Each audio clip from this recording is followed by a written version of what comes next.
आकाश भर तालियां उठनी चाहिए।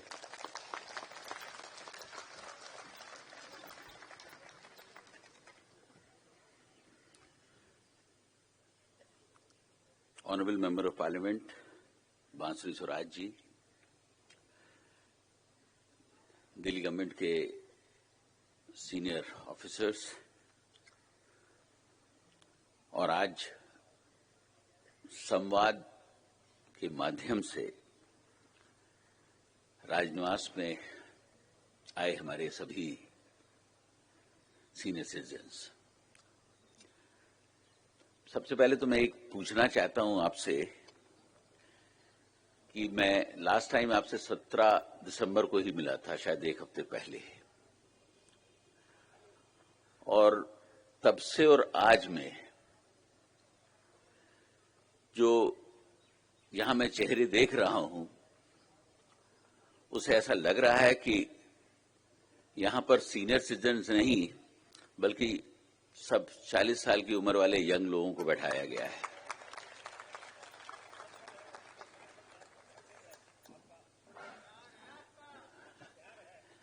धन्यवाद। तो जो एनर्जी देखने को मिल रही है, जो चेहरों पे आपकी हंसी दिख रही है, कुछ लोगों की निराशा भी है, इसमें कोई शक नहीं है, उससे ऐसा लगता है कि जो हम लोगों ने शुरुआत की है वो शुरुआत सही दिशा में है और उसे और सुधारने, उसे और बदलने, उसमें नई और तब्दीलियां लाने की जरूरत है और वो हम करते रहेंगे। मैं यहां यह भी कहना चाहूंगा कि जरूरी नहीं है कि दिल्ली पुलिस या मैं या सरकार आपकी हर समस्या का जो हल निकाल ले, यह असंभव है। ये मैं आपके सामने कह रहा हूं जिससे कि कभी आप इस गलतफहमी में न रहें कि नहीं हमारे पास कोई जादू की छड़ी है और हमने सारी समस्याएं आपकी हल कर दी। हां, जो हमारे एडमिनिस्ट्रेशन में है, जो हमारे हाथ में है, उसे हम जरूर करेंगे, उसमें कहीं कोई दो राय नहीं है।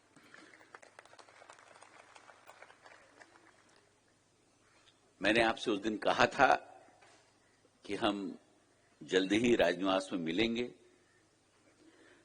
और मुझे इस बात की बड़ी खुशी है कि दिल्ली पुलिस ने, मैं तो सोच रहा था 15-20 दिन लगेंगे, लेकिन एक हफ्ते में ही आपको मिला दिया हमसे। तो आपका स्वागत है। मुझे यकीन है कि यहां पर आपको आने में कोई तकलीफ नहीं हुई होगी। यहां का मौसम भी ठीक ठाक है, क्योंकि सर्दी का मौसम है, इसलिए हीटर्स भी लगाए गए हैं जिससे कि हमारे जो साथी हैं उनको कोई किसी को भी ठंड ना लगे। तो मुझे यकीन है कि आप लोगों को यहां ठंड नहीं लग रही होगी। इस बात का भी हमने ख्याल रखने की कोशिश की है। मुझे आपको बताते हुए खुशी हो रही कि जब हम संवाद के माध्यम से पूसा में मिले थे तो आपने कुछ अपनी समस्याएं मुझे बताई थी, जिसमें दिल्ली पुलिस का जो साप्ताहिक तौर पर इस तरह के कार्यक्रम करने का आयोजन करने की बात कही थी कि वीकली जो है दिल्ली पुलिस सीनियर सिटीजन से मिले। मुझे खुशी है कि दिल्ली पुलिस अब वीकली आप लोगों से मिलने का भी कार्यक्रम बना रही है और ये कोशिश होगी कि जितना ज्यादा से ज्यादा आपसे संपर्क हो और आपकी समस्याओं को सुने और उन्हें हल करने की कोशिश करें। आपकी तरफ से डीडीए के पार्कों में बुजुर्गों के बैठने के लिए विशेष प्रावधान की भी बात कही गई थी। अभी भी कुछ लोगों ने ये बात कही है, उसको मैंने डीडीए को बोल दिया है कि जो भी डीडीए के पार्क हैं उनमें एक डेडिकेटेड प्लेस जो है हमारे सीनियर सिटीजन्स के लिए बनाने की कोशिश करें, जिसका प्रोसेस भी जल्दी शुरू हो जाएगा। और हमारी कोशिश है कि वहां आप ग्रुप में आकर बैठें, खेलें, कूदें, मजाक करें और अपना समय गुजारें। इस तरीके का भी हम इंतजाम करने की कोशिश कर रहे हैं।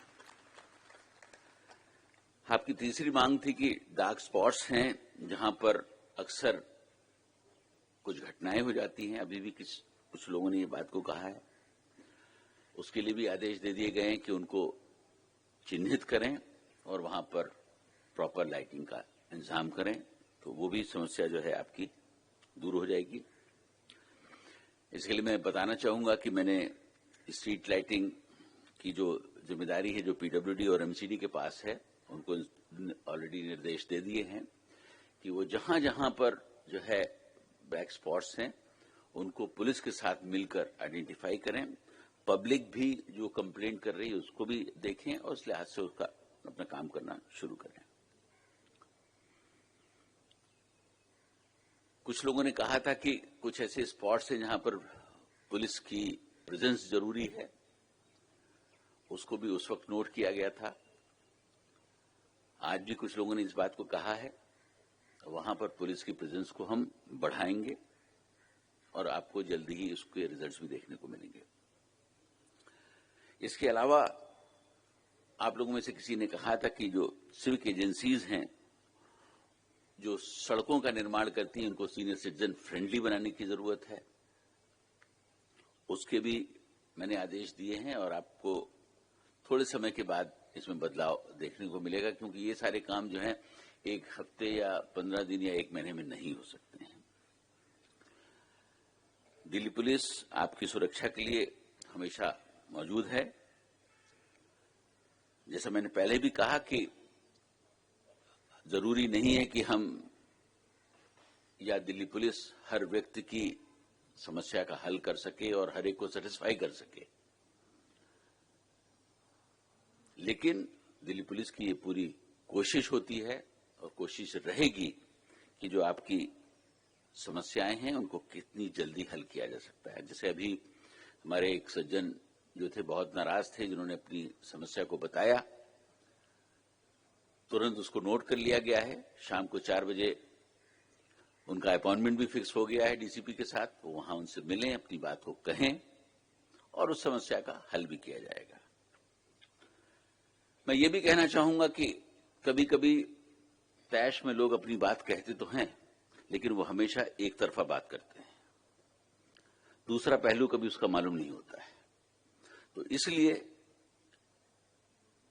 जब उसकी जांच होती है, जब उसका इन्वेस्टिगेशन होता है, तो उसके बाद मालूम पड़ता है कि जो बताई गई ये बात, उसका दूसरा पहलू ये भी है। तो इसलिए इस बात का ध्यान रखें कि जब आप ऐसे मंच पर हों तो आप अपनी पर्सनल प्रॉब्लम्स बिल्कुल डिस्कस करिए। मैंने आपके लिए मंच खोला हुआ है और आपको यह भी बताना चाहता हूं कि दिल्ली के इतिहास में ये पहली दफा ऐसा हो रहा है कि राजनिवास जो है पब्लिक के लिए खुला हुआ है और अब तक लगभग 74,000 लोग राजनिवास में मुझसे रूबरू इसी तरीके से मिल चुके हैं।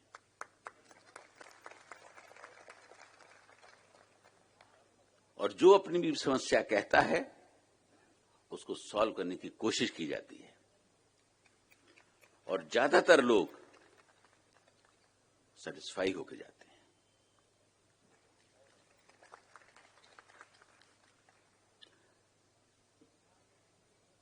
दिल्ली पुलिस ने कुटुंब ऐप बनाया हुआ है, उसमें लगभग अब तक 65,000 लोगों ने अपने को रजिस्टर कराया हुआ है। ये एक बहुत अच्छी पहल दिल्ली पुलिस ने की हुई है और हम सबको दिल्ली पुलिस का जो है इसमें धन्यवाद करना चाहिए कि ये जो पहल है ये देश में पहली दफा ऐसी हुई है, जिसको मैं खुद मॉनिटर करता हूं कि कितनी कंप्लेंट्स आई हैं, कितने लोग उसमें रजिस्टर हुए हैं, आपका रिस्पांस क्या है और कितनी क्विकली आप उस समस्याओं को हल करते हैं। इसकी वीकली रिपोर्ट मेरे पास आती है। तो मुझे खुशी है कि जिस तरीके से दिल्ली पुलिस आपके साथ लगकर काम कर रही है, उसके रिजल्ट्स, उसके परिणाम बहुत सुंदर हैं। इसके अलावा नेबरहुड वॉच स्कीम भी है, सीनियर सिटीजन सेल है, 1090 हेल्पलाइन है आपकी, जिसमें आप अपनी समस्या को कह सकते हैं, और उसके लिए डेडिकेटेड लोग हैं जो आपकी समस्याओं को सुनते हैं और उसका रिस्पॉन्स करते हैं।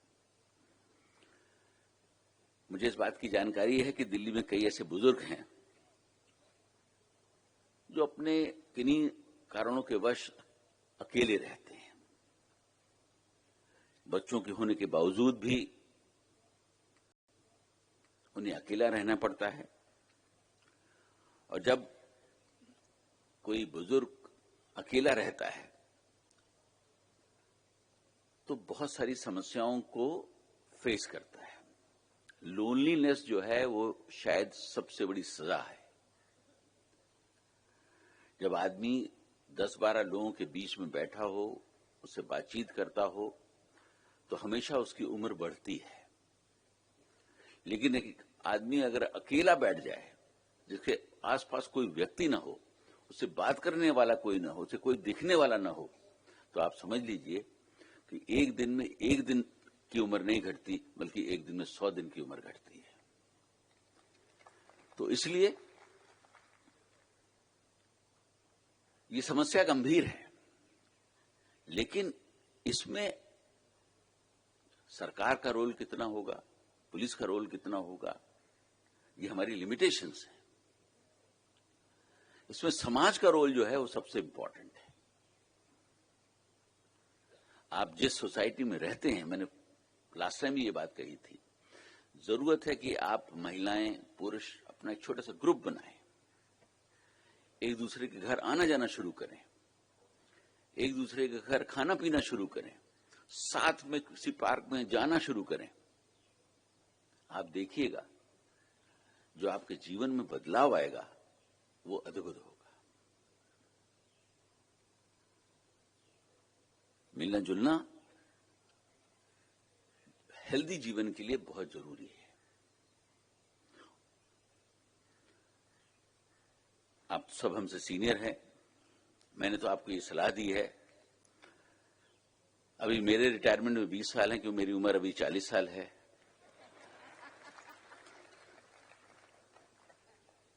तो मुझे तो अभी अब बहुत दुनिया देखनी है।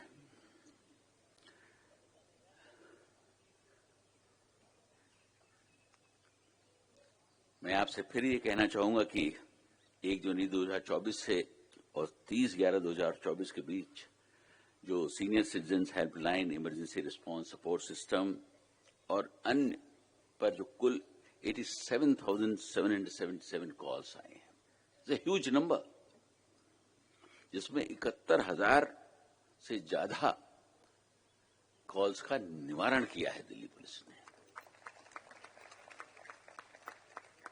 मैं आपसे भी चाहूंगा कि ताली बजाएं। जनाब, आप भी ताली बजा दीजिए। मुझे मालूम है आप बहुत परेशान हैं, लेकिन आपकी बहुत सारी परेशानियां आपकी अपनी बनाई हुई भी होंगी, उसका हल भी निकाला जाएगा। ये बताता है कि दिल्ली पुलिस आपके लिए काम कर रही है और करती रहेगी। मेरी कोशिश है कि जो आप अपनी समस्याएं दिल्ली पुलिस को बताएं, उसको जल्द से जल्द निवारण किया जाए। मुझे इस बात की भी खुशी है आपको बताने में कि दिल्ली पुलिस ने बुजुर्गों की सुरक्षा को ध्यान में रखते हुए 4 लाख से ज्यादा बार हमारे जो सीनियर सिटीजन्स को कॉल किया है। ये देश के किसी भी सिटी के अंदर ये सुविधा नहीं है। आप सोचिए कितनी बड़ी फोर्स दिल्ली पुलिस की सिर्फ इसी काम पर लगी हुई है।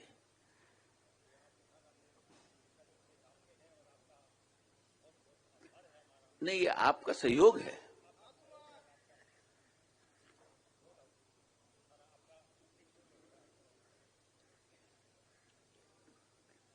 यहां पर कुछ लोगों ने साइबर क्राइम की भी बात करी।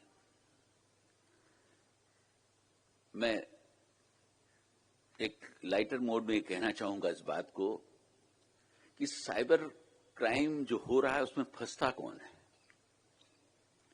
वही फंसता है जो लालची होता है। आपको अपने पैसे को 24 घंटे के अंदर डबल करने की अगर लालच होगी तो आप जरूर फंसेंगे। दुनिया की कोई स्कीम नहीं है जो 24 घंटे या 1 महीने में आपके पैसे को डबल कर दे। तो आप उस लालच से बाहर आए। पुलिस आपके साथ है, लेकिन पुलिस आपके बेडरूम में बैठे हुए जब आप साइबर क्राइम से बात कर रहे हैं और अपने पैसे को दूसरों को दे रहे हैं, उसमें कुछ नहीं कर सकती है। उसके लिए तो आपको ही जो है सुधरना पड़ेगा। और इस फ्रॉड में जो लोग इन्वॉल्व हैं वो जानते हैं कि ये रिटायर्ड लोग हैं, इनके पास पेंशन का पैसा है, इनके पास ग्रेच्युटी का पैसा है, इनके पास किसी और तरीके का पैसा है और इनको आसानी से फंसाया जा सकता है। दिल्ली पुलिस ने इस पीरियड के अंदर कितने सारे एडवर्टाइजमेंट्स निकाले हैं, शायद आप लोगों ने कभी पढ़े नहीं होंगे। हर बार ये कहती है दिल्ली पुलिस कि भाई आप इस तरीके की कॉल्स को मत उठाइए। अगर कोई कॉल आती है पुलिस को तुरंत इन्फॉर्म करिए। और जब आपके साथ ऐसा फ्रॉड हो जाता है तो मैं ये भी आपको बताना चाहूंगा कि जो 6 घंटे का जो पीरियड है वही गोल्डन पीरियड होता है। अगर उसमें आपने पुलिस को कंप्लेंट कर दी तो आपका पैसा सेव हो सकता है, लेकिन उसके बाद अगर आपने की तो बहुत असंभव हो जाता है, क्योंकि वो पैसा जो है देश में नहीं रहता है, वो देश के बाहर चला जाता है। फिर वहां से पैसे को लाना असंभव सा हो जाता है। तो आप पुलिस की समस्या को भी समझिए, और जब पुलिस आपको गाइड करती है, इतने सारे एडवर्टाइजमेंट्स देती है, तो उस पर अमल भी कीजिए। इसीलिए मैंने कहा कि नागरिकों को जागरूक होना बहुत जरूरी है। ये जो संवाद का जो कार्यक्रम है ये यहीं तक सीमित नहीं है। मेरी कोशिश है कि दिल्ली के हर वर्ग के साथ इस तरीके से हम मिलते रहें, बातचीत करते रहें, उनकी समस्याओं को सुनते रहें। और इसीलिए मैंने कहा कि ये पिछले 2.5 साल से ये कार्यक्रम चल रहा है। लोग आ रहे हैं, अपनी समस्या को बता रहे हैं, और मुझे यकीन है कि इस संवाद के माध्यम से हम आप तक पहुंच रहे हैं। अभी कुछ लोगों ने 1-2 स्कीम्स यहां पर जिनका अनाउंसमेंट हुआ उसके बारे में भी कहा है, उसको हमारे जो सीनियर ऑफिसर्स हैं उन्होंने क्लैरिफाई भी कर दिया है। मैं समझता हूं कि इसमें भी आप लोग जागरूक रहेंगे।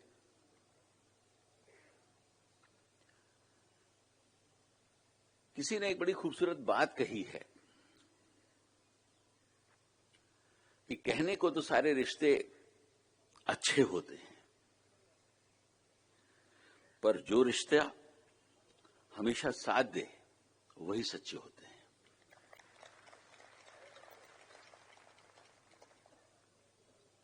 तो अगर आपके रिश्तेदार दुबई में बैठे हुए हैं और आप यहां परेशान हैं तो उस रिश्ते की क्या वैल्यू? वो किस काम का? काम तो आपको दिल्ली पुलिस ही आएगी यहां पर। तो उस बात का आपको ध्यान रखने की जरूरत है।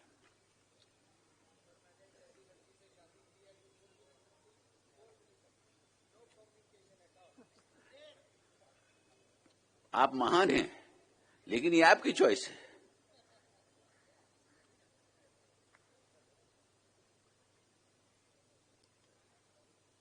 मैं एक बात जो दावे के साथ कहना चाहता हूं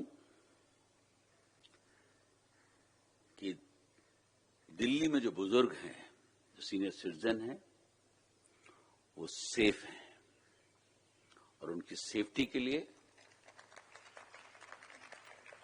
हर कदम उठाएंगे। आप किसी भी परिवार के लिए एक वट वृक्ष की तरीके से हैं जो अपनी शाखाएं फैलाते हैं और पूरे परिवार को उसके नीचे ले लेते हैं। मैं इस बात का बहुत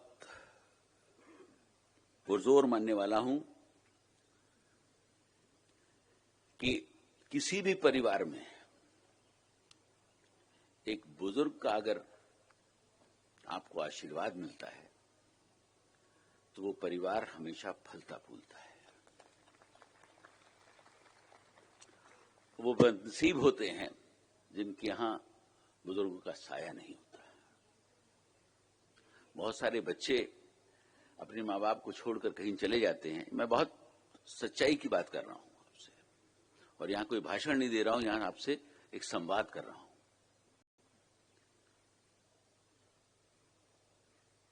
वो ध्यान रखिए, वो चले तो जाते हैं लेकिन वो वहां पर भी सुखी नहीं रहते कि उनके पेरेंट्स यहां पर दुखी होते हैं।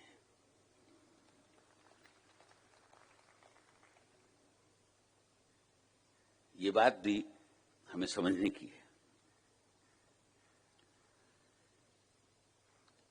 यहां पर मैं दो पंक्तियां भी आपसे कहना चाहूंगा कि समस्याएं आती हैं, उनका अंत होता है, और कोई ऐसा जीवन नहीं जिसमें समस्या ना हो। अंत का भी अंत होता है, और कुछ भी कहां अनंत होता है। पतझड़ भी एक घटना है, 12 महीने कहां बसंत होता है। तो इसलिए बहुत सारी समस्याएं आती हैं, जाती हैं, और उन्हें हमें उसी तरीके से लेने की जरूरत है जैसे कि हमारे बहुत सारे रिटायर्ड फौजी रिटायरमेंट के बाद लेते हैं। लेकिन अगर आप उसका रोना लेके बैठ जाएंगे तो सिवाय पछतावे के आपको कुछ नहीं मिलेगा। मैंने पहले भी कहा था और आज भी कह रहा हूं कि एज जो है एक नंबर है। बुजुर्ग तो लोग 35-40 साल में भी हो जाते हैं और 80 साल में भी नहीं होते। तो मैं यहां देख रहा हूं सब चेहरे, तो मैंने पहले भी कहा था कि ये सब 60-65 का तो यहां कोई लग ही नहीं रहा है। यहां मैं डीसीपी से भी पूछ रहा था कि आप लोग यहां सीनियर सिटीजन को लाने वाले थे या यंग सिटीजन को लाने वाले थे। यहां तो सारे चेहरे 40 वाले लग रहे हैं। आप या मेरी एज से मैच कराने की कोशिश कर रहे थे। एनीवेज, ये सब चलता रहता है। मैं ये जरूर कहूंगा कि जो ओल्ड एज है वो एक अनदर स्टेज ऑफ अपॉर्चुनिटी है जिसे आपको आराम से गुजारने की जरूरत है, बिना किसी टेंशन के। और जब आप रिटायर हो गए तो फिर किस बात का टेंशन, आराम से जिंदगी गुजारिए। और उम्र के पड़ाव में आपके पास जो अनुभव है, जो आपने सीखा है, जो आपने जाना है, जरूरत है कि आप उसको अपने छोटों से शेयर करें।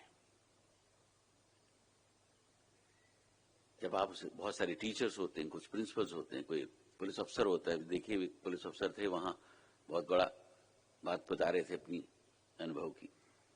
कोई डॉक्टर होता है, तो सबको जरूरत है कि अपने उस ज्ञान को शेयर करें। मैं जानता हूं बहुत सारे ऐसे लोग हैं, वो कुछ नहीं, वो टीचर नहीं भी थे, फिर भी 4 बच्चों को बुला लेते हैं अपने पास और उनको कुछ ना कुछ अपने जीवन का ज्ञान देते रहते हैं। वो बच्चा भी सीखता है, उनका समय भी पास हो जाता है। तो आप तो भंडार हैं अनुभव का, और उस भंडार को अपने सीने में क्यों छुपा के बैठे हैं?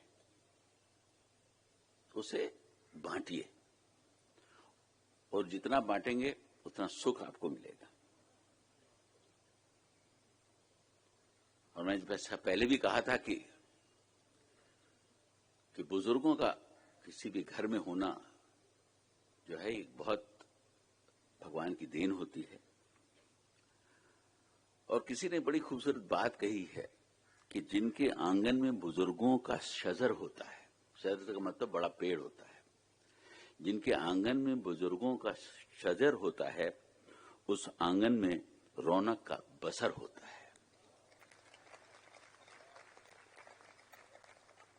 तो आप उसी भावना से रहें, काम करें और कोशिश करें कि जो जीवन आपको मिला है उसे जिए, खुल के जिए। मैं यहां यह भी कहना चाहूंगा कि आने वाला समय बहुत क्रूशियल है। हमारे बहुत सारे साथियों ने पानी की समस्या बताई, किसी ने रोड की समस्या बताई, किसी ने ट्रैफिक की समस्या बताई, किसी ने गंदगी के बारे में कहा। इतना ध्यान रखिए कि जो सिविक एमिनिटीज हैं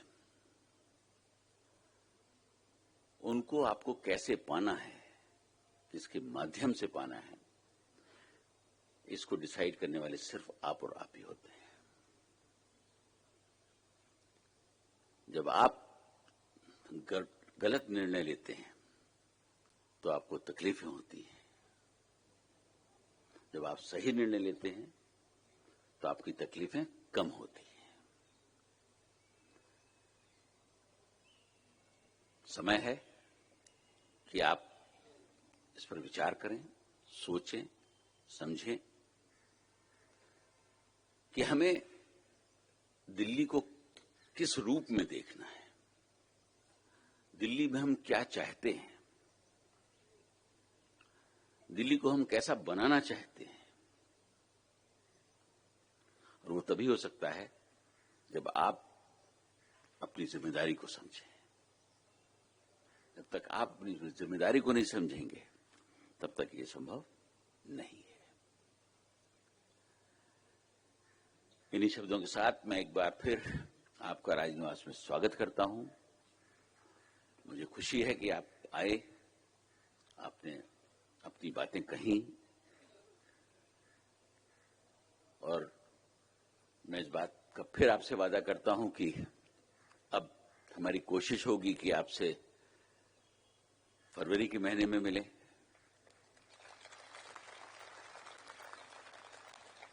एक नई ऊर्जा के साथ मिले, एक नई एनर्जी के साथ मिले और कोशिश करें कि हम दिल्ली को किस तरीके से दोबारा महान बनाने का कार्यक्रम करें। इन शब्दों के साथ बहुत बहुत धन्यवाद।